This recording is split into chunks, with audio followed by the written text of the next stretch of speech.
up, oranges. I bought navel oranges at Costco. The key here is to do thin, even slices. That will really help the drying time in the oven.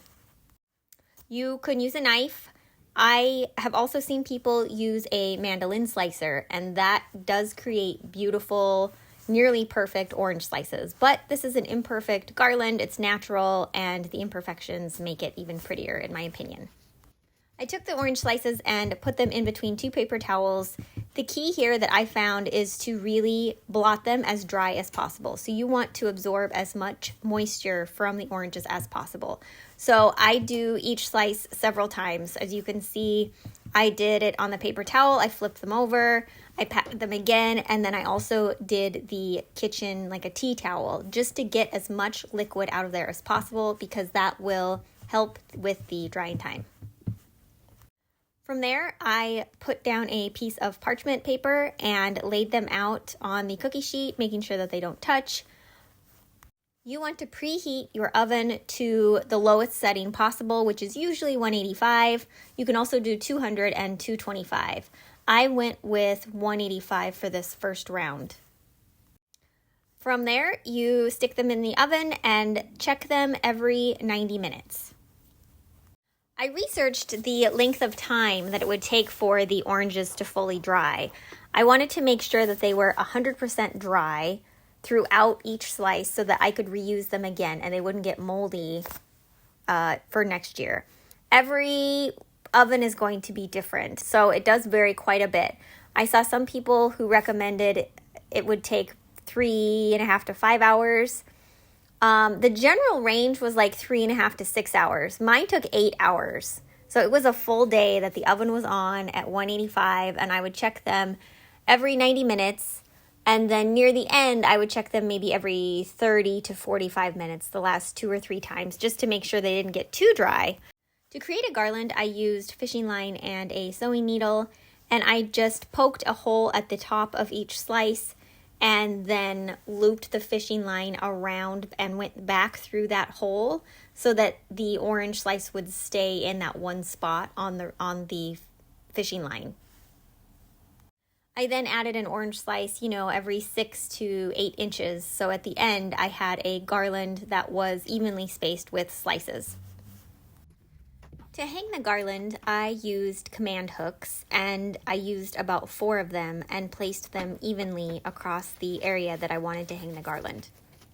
I found my greenery at Trader Joe's. They also had a great deal at Costco, but I think since it's such a great wintertime garland that you can keep up for several months, it doesn't have to be holiday or Christmas related, that I would use some sort of faux garland and then decorate with the orange slices and any other pieces that I would want to use. And that way I could keep it up until maybe February, end of February or March, because it is so beautiful and so just cheery. I found some adorable fairy lights at Target for $5, and it was the perfect length for this garland. I believe this garland is about 12 feet.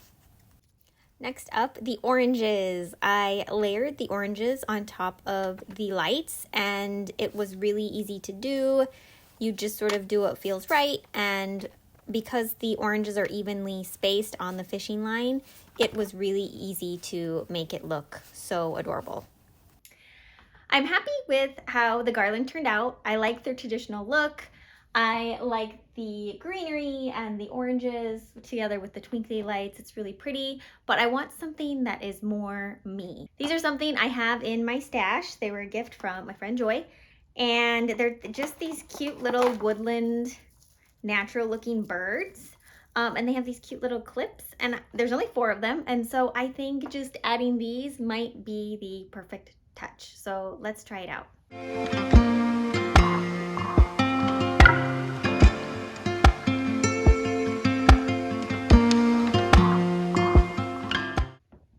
They're just tucked in along the garland, and they're so cute. Oh my gosh, they just add so much character to the garland that it didn't have before. It wasn't bad before. It's just a lot cuter now.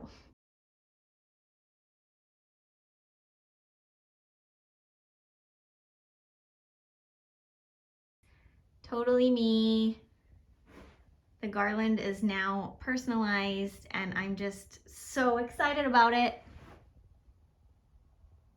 If you like DIYs, furniture flipping, thrifting, and home renovation projects, subscribe to my channel.